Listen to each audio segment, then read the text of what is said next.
traileuses, trailers, runneuses, runners dans ce nouvel épisode du 5 km à l'Ultra Trail, podcast qui partage des conseils pour que vous puissiez courir et atteindre vos objectifs personnels dans la course à pied.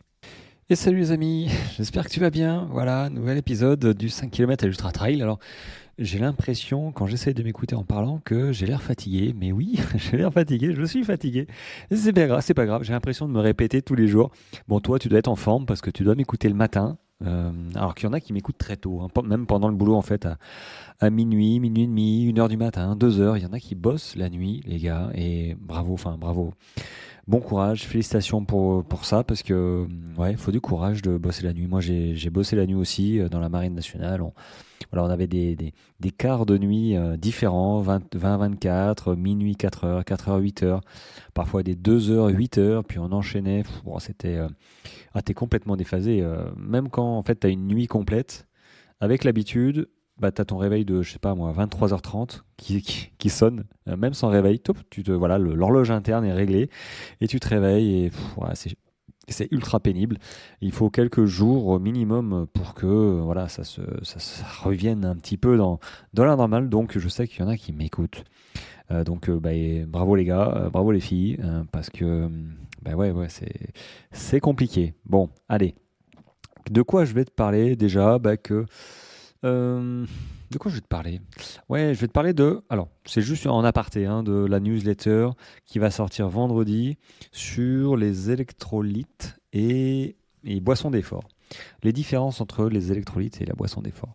Je sortirai du coup le podcast vendredi je pense. Donc demain pour toi. Vendredi, comme ça ira avec la newsletter.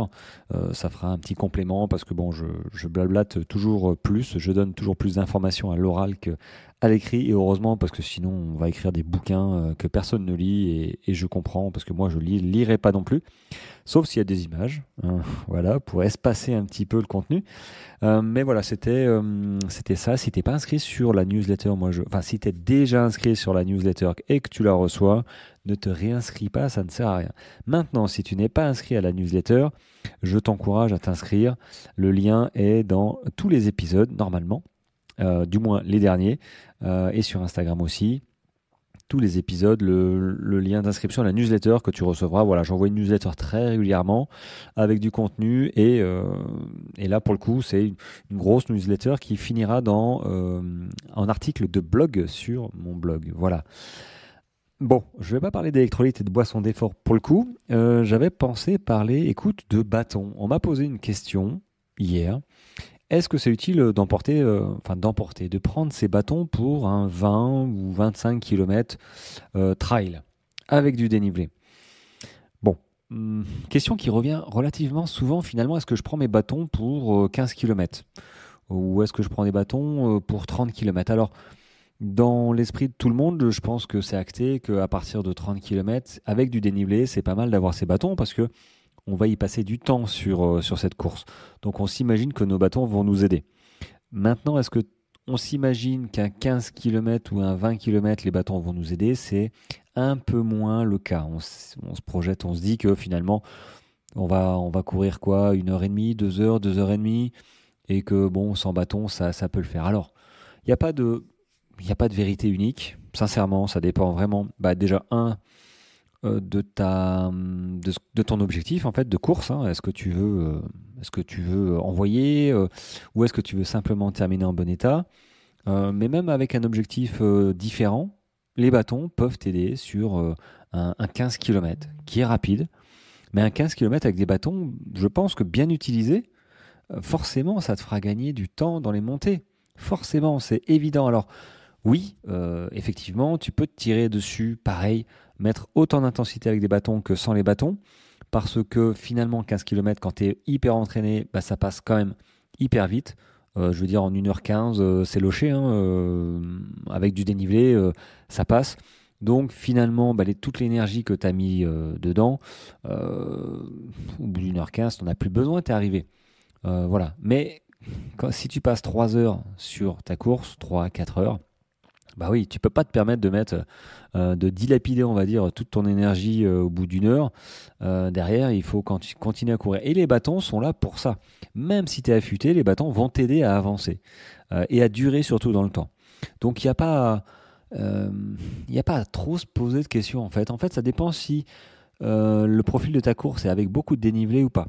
Si tu as un 15 km et 300 mètres de dénivelé, moi je te dirais, écoute, c'est pas forcément opportun de prendre des bâtons. 300 mètres de dénivelé, c'est relativement quand même roulant. Tu auras des parties qui vont monter, c'est certain. Alors, il faudra quand même s'entraîner à faire quelques séances de côte, peut-être des escaliers, tu vois, pour que ça passe un petit peu mieux.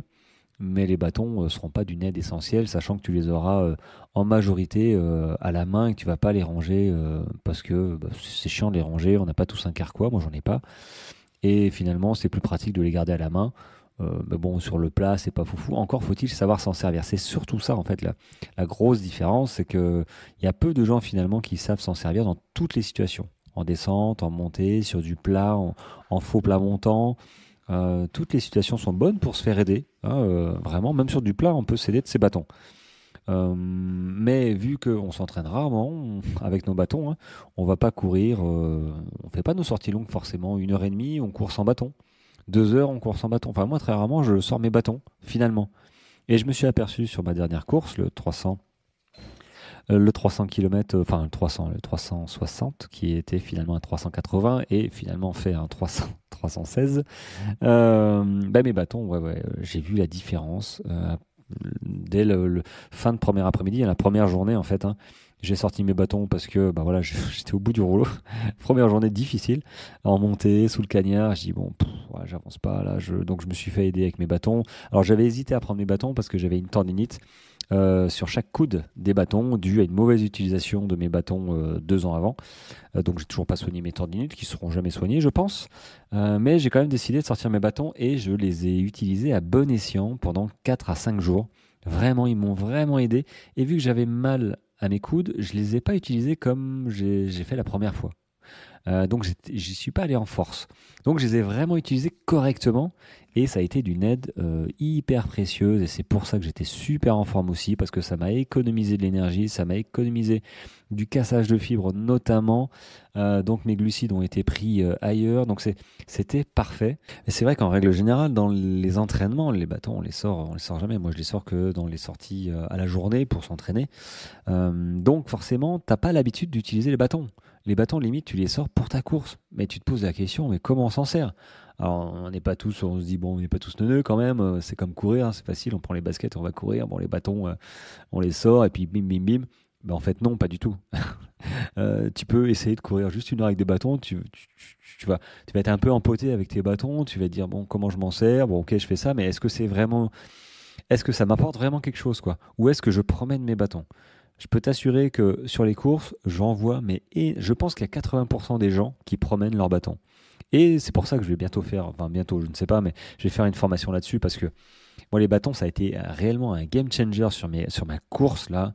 Vraiment, j'ai vraiment vu la différence et du coup, j'ai un petit peu regardé comment je faisais, tu vois, dans quelle situation, comment je les utilisais. Il y a tellement de situations où ils peuvent être utilisés vraiment à bon escient que c'est quelque chose qui est essentiel. C'est un petit peu comme la boisson isotonique avec les glucides. C'est tellement con de pas, excuse-moi du terme, hein, tellement stupide de ne pas utiliser une boisson isotonique qui t'apporte des glucides sous forme liquide qui sont beaucoup plus digestes que quelque chose de solide ou semi-liquide qui t'apporte de l'énergie. Bah, les bâtons, c'est à peu près pareil.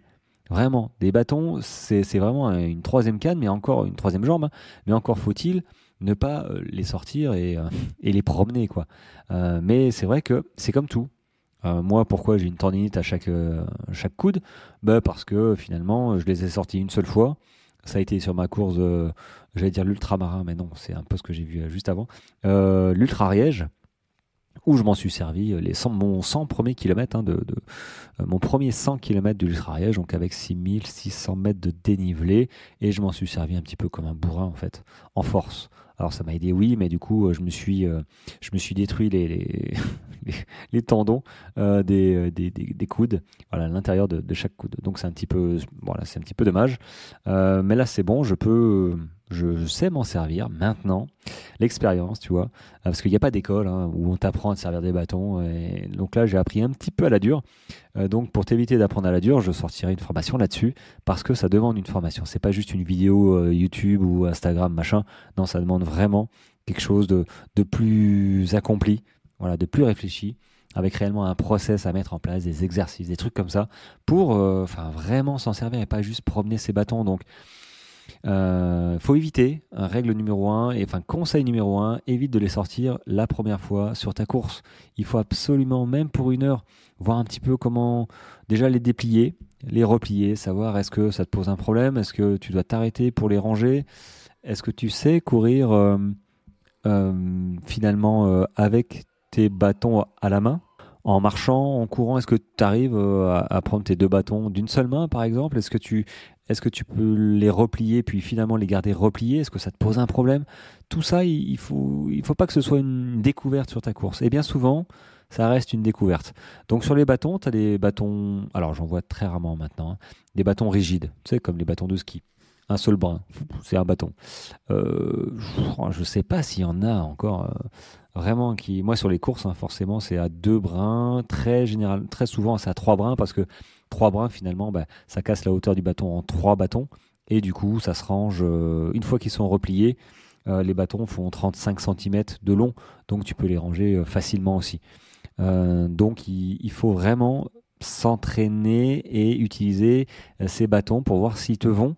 Dans les bâtons, il y a donc 2, 3 brins. Enfin, c'est généralement 3 brins ou ou rigides. Bon, comme un bâton de ski. Moi, je te conseille sur un 3 brins, tu vois. Et après, il y a. J'ai fait un épisode là-dessus, d'ailleurs, il me semble, sur les bâtons. Il y a aluminium et carbone. Bon, sincèrement, alors aluminium, ils sont un peu plus costauds que le carbone, mais ils sont un peu plus lourds. Bon, tu vois, c'est toi qui vois. Moi, j'en ai des carbone. Je crois que j'ai. Ouais, brun carbone. Donc, ils sont plus légers. Mais il faut faire attention parce que, par exemple, les Leki, il y a beaucoup qui ont cette marque, Leki. Moi, j'ai rien contre. Mais c'est vrai que j'ai beaucoup de retours sur des Leki qui cassent.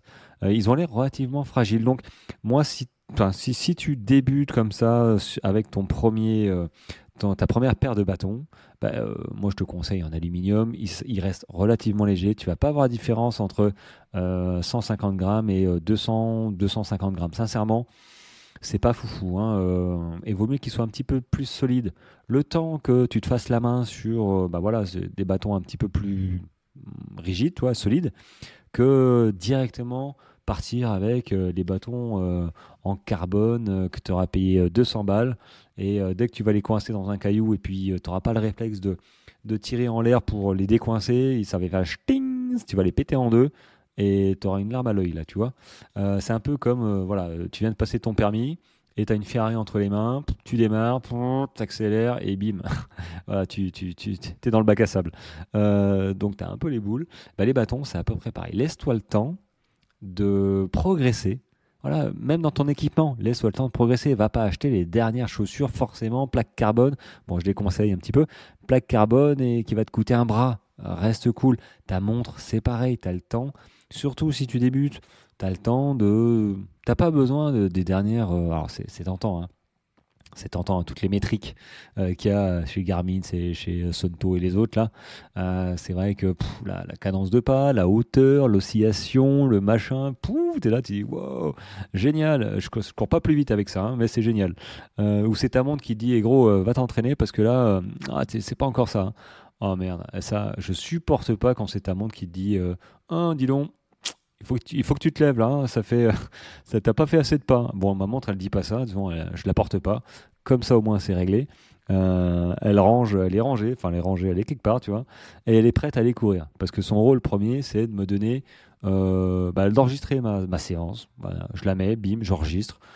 Qu'est-ce que je regarde sur ma montre quand je cours? Est-ce que je regarde? Je regarde simplement qu'elle soit pas sur pause quand je cours.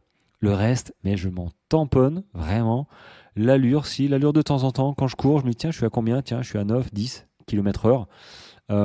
Ok, ça me donne une idée un petit peu. C'est bien d'avoir quand même une idée, de se dire tiens, là je suis pas mal. Ah tiens, là je sens que je carbure pas mal. Je suis à combien? Tiens, je suis à 11, 12. Voilà, mais c'est pas une obsession. Il ne faut pas qu'on soit dépendant de nos équipements. Bon là, je diverge un petit peu de l'épisode.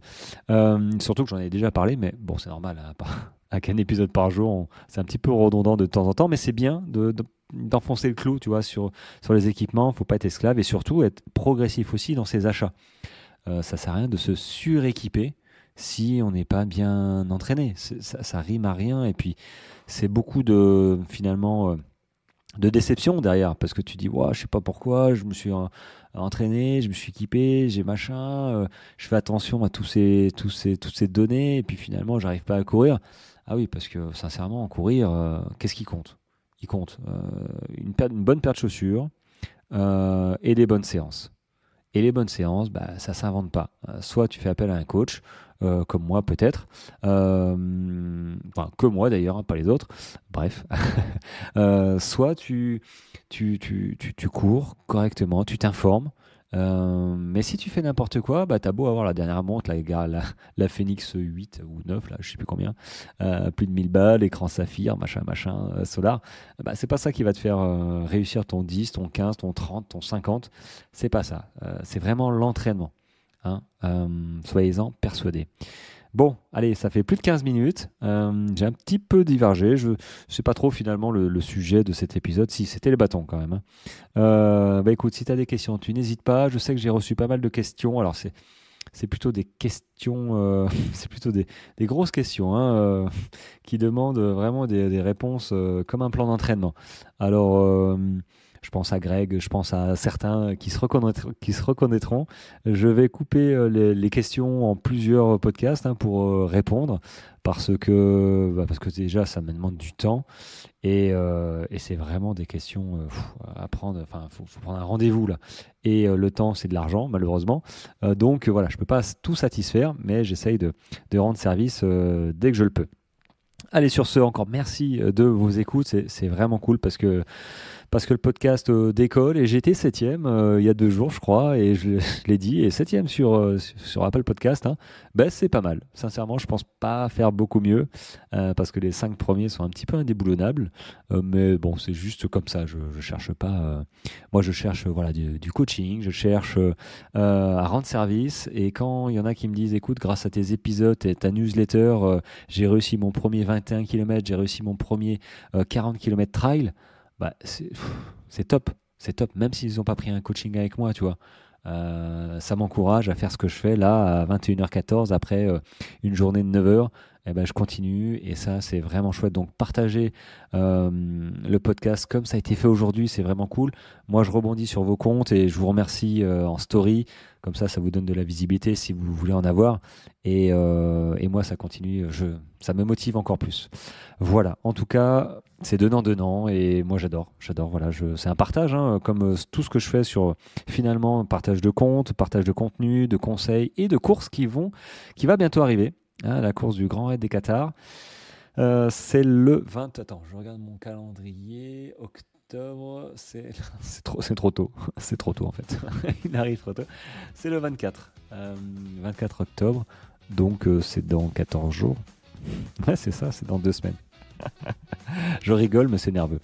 C'est dans 14 jours. Bon, j'en parlerai. Ouais, je parlerai de ma prépa. Et ça va être sympa, voilà. Non, j'en dis pas plus. Si tu me suis sur Strava, tu vois mes séances.